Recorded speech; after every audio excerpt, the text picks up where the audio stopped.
Let's start with something most people don't even realize. Your energy is your life force. Every decision you make, every moment you spend scrolling, reacting, worrying, or even just checking in on your phone, it all drains it. But here's the uncomfortable, vital truth. They know that. And by I mean the systems, the institutions, the people who have figured out that the best way to control you isn't through chains. It's by quietly siphoning the one resource that actually matters: your attention, your emotional state, your energy. Because when you control someone's energy, you control their power. Think about it. We're living in an era where the economy isn't just run on money, it's run on attention. Companies don't want your dollar first, they want your focus. Governments, media outlets, algorithms. They don't survive unless they have your emotional engagement. They're not even hiding it anymore. Every notification, every clickbait title, every breaking news banner isn't there just to inform you. It's there to steal a second, then a minute, then an hour of your life. Death by distraction, drip by drip, they're taking from you while whispering that it's normal. This is why so many of us feel tired every day without doing anything physically exhausting. We spend hours plugged into stimuli that stir up every emotion except peace. Rage, jealousy, FOMO, outrage, urgency. Everything feels like a fire alarm going off non-stop. But who benefits from that state? Because it's not you, it's not your body, it's definitely not your soul. Now, here's where Machiavelli comes in. He understood that power doesn't always need to be seized through violence or war. Sometimes, the most effective form of control is subtle, invisible even. He wrote that a ruler who wishes to stay in power must understand the nature of the people and manipulate their perceptions. That's the scary part. This isn't new. This method of draining your force isn't a glitch in the system. It is the system. When you're emotionally reactive, outraged, overstimulated, guess what? You're highly suggestible. Easily led, you're not thinking deeply, you're not acting with clarity, you're busy surviving in emotional chaos, not creating, not building. And that's exactly where they want you to stay. You might notice that when you're consumed by fear, stress, or comparison, you tend to hand over your willpower. You skip meditation, you don't go to the gym, you cancel goals, you scroll instead of journal, you snap instead of listening. This isn't laziness. This is design. Look around. The architecture of modern life is built around keeping you constantly exhausted in your subconscious and reactive mind.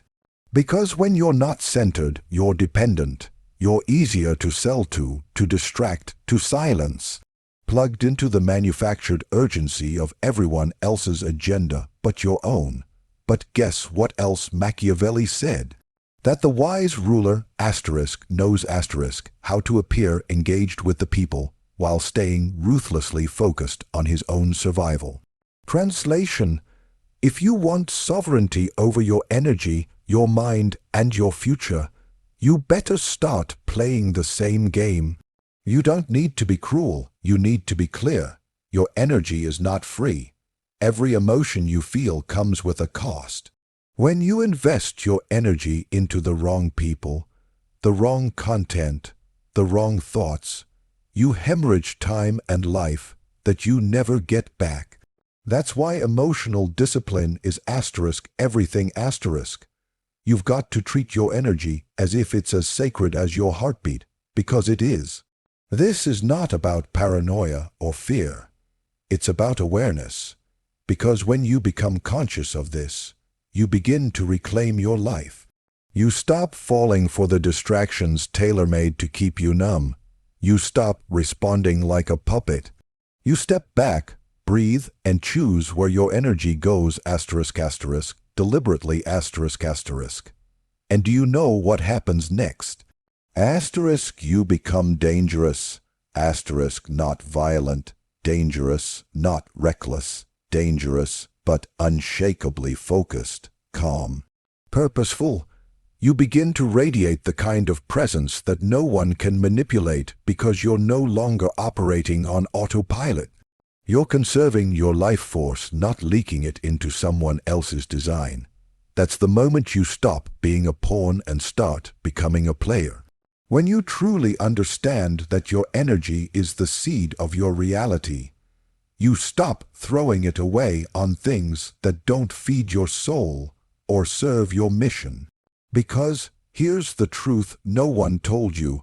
No one has the right to your attention unless they've earned it.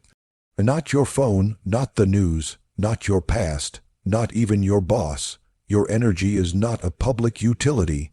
It is asterisk you asterisk, the essence of your time, your focus, your soul's fuel. And if you don't control it, someone else asterisk will asterisk. And trust me, they already are. Asterisk asterisk, choose to reclaim it today. Asterisk asterisk, most people walk around feeling drained and can't explain why. They blame it on poor sleep, stress at work, or just having too much going on. But the truth goes deeper. It's not just the workload or the daily responsibilities, it's that asterisk you're being fed on asterisk. And I don't say that to sound dramatic. I say it because it's happening every day. Not by some mythical creatures, no vampires with fangs, but by something far more dangerous because it goes unnoticed. The energy thieves are real, and they look like people, apps, institutions, and habits that seem normal, even necessary. But behind the curtain, they are quietly bleeding you dry. If you stop for 1 second and scan your day, the interactions you had, the media you consumed, the thoughts cycling in your head, it becomes pretty clear what's really going on. You're not just losing energy on your own. You're being asterisk trained asterisk to leak it, conditioned to give it away for free to people and systems that never give back. It starts small. That friend who always calls to dump negativity on you but never picks up when you need help. The coworker who gossips endlessly, pulling you into low-energy conversations that add nothing but stress. But it doesn't stop there. The real danger is when you normalize it. When you stop asking, why does this person always leave me feeling empty? Or why do I keep doom scrolling even though it makes me anxious? This is how energy theft becomes invisible, because it disguises itself as routine. And then we have the digital world. Easily the most efficient, scalable way your life force is being drained. Social media platforms, news channels, even entertainment algorithms are engineered to keep you emotionally hooked. Not just watching but reacting, compare, rage, crave, fear, scroll, click, buy, repeat.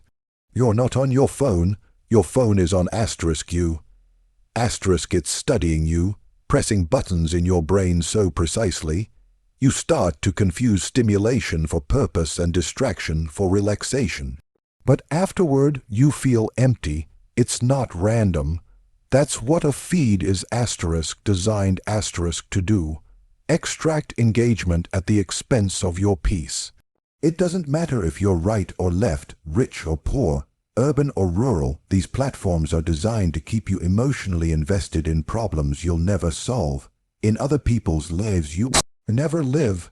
And let's not forget the hidden energy vampires, the ones operating at the level of systems and institutions, the ones that condition you to live in fear, fear of being left out, fear of not performing, fear of what might happen if you slow down or disconnect. These are the forces that shape your belief that your worth is tied to productivity, that rest is laziness, that you must constantly be reachable, useful, on. But ask yourself asterisk useful to whom? Asterisk because if you're always on, someone's always feeding off of you. Here's the Machiavellian twist. None of this is accidental.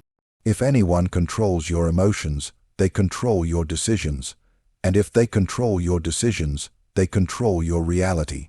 The more scattered your attention, the easier it is to build a world around you that you didn't choose, but that you silently comply with. A world where you're constantly exhausted, but don't know why. A world where frustration feels normal, but in truth, it's not you that's broken. It's the energetic environment you've been conditioned to survive in. Once you see that, everything changes. You start asking different questions. Instead of why am I so tired, you start asking who or what is feeding on my focus. You get ruthless with your time because you realize your availability is a privilege, not a guarantee. You no longer attend draining conversations out of guilt. You stop answering messages that come with passive aggression or neediness. You start setting boundaries that aren't up for negotiation, not because you're cold, but because you're conscious of the cost of saying yes to the wrong people and the wrong energies. And here's the thing: energy vampires hate awareness. They rely on you staying unaware, reactive, passive. They need emotional access to you to survive. The moment you step into awareness, they lose their grip. These aren't always bad people. Some of them are just addicted to taking because they're too afraid to heal. But it's not your job to be a battery for someone else's denial. You don't owe your light to those who are too lazy or entitled to recharge their own. Understanding this isn't about making enemies. It's about sovereignty over your inner world. It's about refusing to be an unconscious contributor to your own depletion. And it starts by recognizing that not everyone or everything deserves your access. The most dangerous vampires are the ones you've allowed in with open arms. The ones you forgot to question, the ones you've been taught to excuse. You are not here to be a source of fuel for systems that profit off your burnout. Recognize the thieves and reclaim your energy before there's nothing left to steal. Let's get real. It's one thing to know your energy is being drained. It's another thing entirely to figure out how. You can feel exhausted, burned out, restless, and still not be sure what's causing it. That's the trap.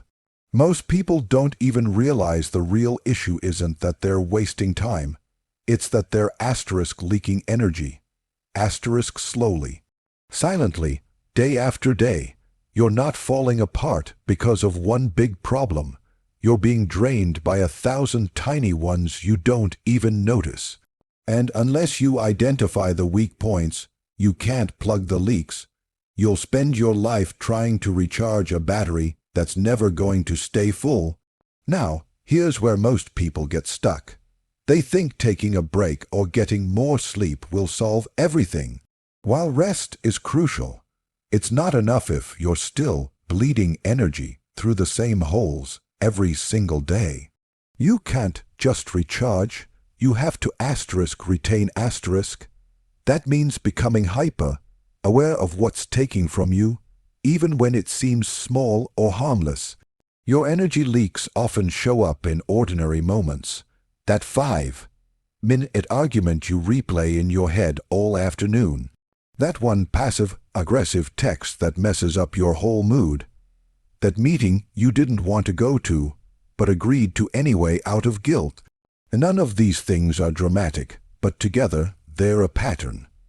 A pipeline pouring your energy out onto the floor. One of the biggest leaks: emotional overcommitment. Every time you get overly involved in other people's problems, stories, drama, you're investing in things you can't control. It feels like compassion, but unchecked, it becomes entanglement. You can support people without carrying their weight. There's a difference between holding space and losing yourself in someone else's chaos. And let's talk about the digital temptations again, because they're not just distractions, they're designed traps. You scroll mindlessly for 2 minutes, then it's 45. You just want to check something. and suddenly your focus is shot, your clarity gone. You didn't just lose time, you lost momentum. You lost the silence in your mind that you need to think clearly. These aren't random habits. They are hardwired into your nervous system at this point. Each swipe creates a micro leak you barely notice until your motivation vanishes and you're too scattered to follow through on your goals. Then there's food, substances, overstimulation. The energy leak isn't just mental, it's physical.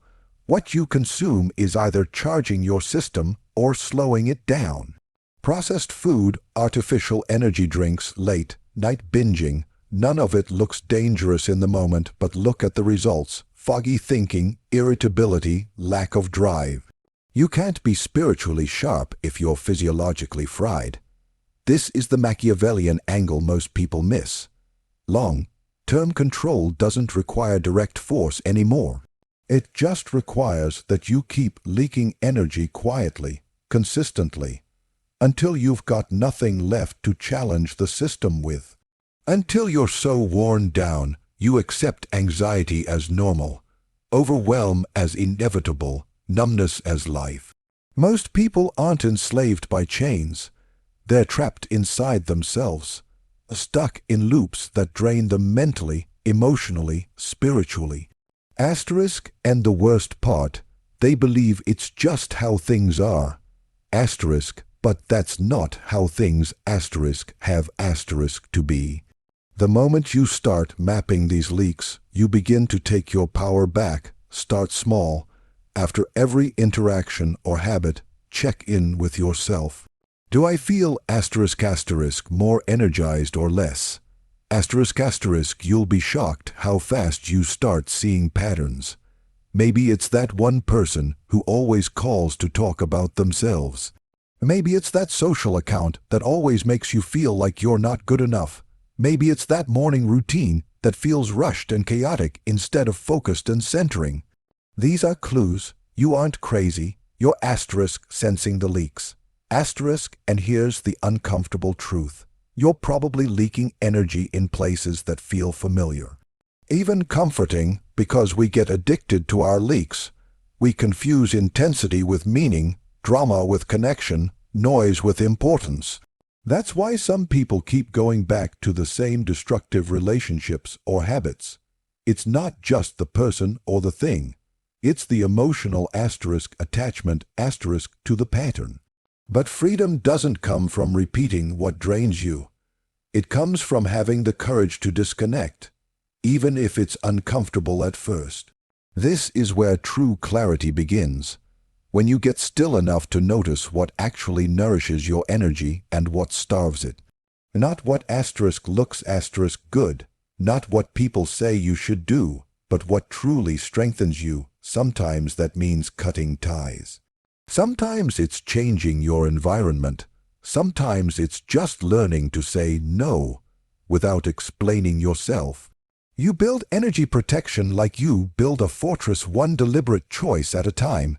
You get clear, you get honest, you get intentional, and once you start sealing up those leaks, you'll be amazed at what flows back in: sharper thoughts, deeper peace, more discipline, real joy. That's not accidental. That's what happens when you value your energy enough to stop giving it away unconsciously. Close the leaks or stay drained. The choice is always yours. Let's make something clear right now. Protecting your energy is not a luxury. It's not a nice to have, and it's definitely not selfish. It's necessary. In a world that constantly pulls at your attention, tempts your focus, and pokes at your emotions, your ability to protect your inner power is what separates people who barely survive from those who truly live. This isn't about being Zen 24/7 or pretending nothing gets to you. It's about inner authority. About knowing that your mind, your spirit, your clarity is yours. And you decide who or what gets access to it. But let me tell you something no one wants to admit. Energy doesn't protect itself. The world isn't going to stop asking, shouting, and demanding because you're tired. It won't suddenly grow respectful. You have to create that protection yourself. And guess what? That means discipline. That means consistency. That means recognizing that your peace isn't fragile, it's forged. Machiavelli said that a wise ruler must both appear virtuous and know when to act with necessary force. That applies here too. You don't have to be aggressive, you just have to be intentional. Your discipline is your defense. Now let's talk about mornings, because the first hour of your day, that's either your shield or your sabotage. If you wake up and the first thing you do is reach for your phone, check texts, or scroll through noise, you've already given your energy away. Before your mind has even formed a thought of its own, you've allowed someone else's thoughts, content, and agenda to shape your headspace. That moment barely awake, not fully conscious, that's when you're most impressionable. Protection begins there. Because how you start your day is how you train your mind to respond instead of react. This also means creating sacred space in your life where no one else's voice can reach you. A moment of silence, breath, reflection, realignment. You need boundaries around your inner world the same way a kingdom needs walls. Not because you're antisocial, but because you know not every vibration is worthy of entering your atmosphere. Think about it. Would you let just anyone into your house at all hours? No invitation, no respect? Of course not.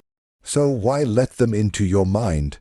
Too many people treat their energy field like a public park, open to whoever shows up loudest. Instead, your presence should be more like a garden, cultivated, intentional, and protected from what doesn't nourish it. That doesn't mean you isolate. It means you filter. It means you say not today to things that only feed your anxiety or pull you off your path. Part of this protection involves being able to say no without guilt. That's a hard one because we've been taught that saying no is rude, selfish, or cold. But here's the truth. A weak yes is far more damaging than a strong no. Every time you say yes out of obligation, fear, or image management, you chip away at your energy. You're not being kind, you're being deceptive to yourself and others. Protecting your energy sometimes looks like missing the event, turning down the call, dropping the people, pleasing mask, and letting people feel whatever they need to feel about it. You're not responsible for how others react to your boundaries. You're responsible for enforcing them. And that may require you to stop explaining yourself so much. Powerful people don't over-explain. They don't beg to be understood. When your energy is fully aligned, your choices stop needing permission. You move wisely, precisely. Like a ruler, not a rebel. This is strategic self-mastery. It's emotional discipline, the ability to sit with temporary discomfort instead of reacting impulsively, to bite your tongue when you want to clap back, to remain calm when someone tries to pull you into their chaos. That's next-level power because anyone can get angry. Anyone can post online, rant, pop off. But it takes discipline to slow down, breathe, and choose response over reaction. That's how you protect your energy, not just in theory, but in practice. And remember, not every battle deserves your sword. Learn to discern between what's truly worth your energy and what's just noise trying to snatch at your attention. Silence can be protection, withdrawal can be strategy, stillness can be power. You don't owe the world constant access to your fire. There's a strength that comes from discretion, from knowing your time and energy are not up for grabs. That strength is magnetic because it says without words, I value myself. And it sets a standard. The more you protect your energy, the more people learn how to treat it. And the ones who try to cross that boundary, They either fall away or they learn to rise. So train like someone who's preparing for a kingdom to guard. Rest like someone who deserves peace. Move like someone who knows they're carrying purpose. Because if you don't guard the gates of your own mind and spirit, someone else will walk right through, and they won't leave it better than they found it. Be disciplined enough to stay untouchable. Let's stop pretending that choosing yourself is selfish. It's not. Choosing yourself is survival. It's legacy. It's leadership. You've been taught that giving endlessly accommodating, endlessly saying yes is virtuous. That putting yourself last is noble, but here's the part they don't tell you. If you keep giving from an empty cup, eventually there's nothing left to give. If you pour everything into everyone else, you run dry, empty, cynical, disconnected, and at that point you're not helping anyone. Not your family, not your friends, not even yourself. So let's flip the script. Be strategically selfish. Not reckless or heartless, but intentional, thoughtful, deliberate. Because your energy, your focus, your peace, your alignment, they're the foundation of everything you're trying to build. And those foundations don't protect themselves. You've got to prioritize them even when it's uncomfortable. Especially when it's uncomfortable, because that's when everyone else's expectations come knocking. And trust me, they will. The moment you decide to shift, become more selective, more protective, people will notice. Some might get offended, some might distance themselves, but let's be honest, that's exactly what needs to happen. The people who truly care about you will respect your evolution. The ones who don't, they were never supporting you. They were feeding off your compliance. See, Machiavelli understood the power of perception. He knew that rulers must control their image and not appear vulnerable to manipulation. That's what you're doing when you stop bending over backwards, when you stop answering every text immediately, when you say no thank you, without nervously adding maybe next time. You're showing not just them, but yourself, that you are not a resource to be exploited. You are a sovereign being, not a utility for everyone else's convenience. And here's the thing. You're not here just to survive this life. You're here to create, to build, to become but creation requires energy, vision requires stillness, space, clarity. You can't access any of that when you're tangled up in everyone else's drama, constantly reacting, constantly people-pleasing, constantly apologizing for having needs. You have goals to hit, a path to walk, a voice to amplify, and a difference to make. That doesn't happen by accident. That happens by saying no to comfort, no to distractions, no to low-level obligations disguised as social shoulds, and yes to your growth, yes to unshakable focus, yes to a life that's aligned and intentional. Look around. The people who are truly changing their lives, the leaders who move with power and peace, they're not lucky. They've just learned how to prioritize what most people avoid. Saying no, being misunderstood, being okay with temporary distance. They've mastered what Machiavelli insisted every ruler must: decisiveness, detachment, and the willingness to act in their own best interest even when it ruffles feathers. So don't apologize for conserving what you need for the climb. You can't lift others if you're constantly weighed down by their approval. You can't find clarity if you never create distance from the noise. And you can't expect to manifest anything powerful from a place of depletion. Your destiny doesn't come to life in a reactive state. It demands sovereignty. Make no mistake. This is your responsibility. No one is coming to rescue you from burnout. No one is going to protect your time like it matters. That's on you. And that's powerful, because it means control doesn't lie out there.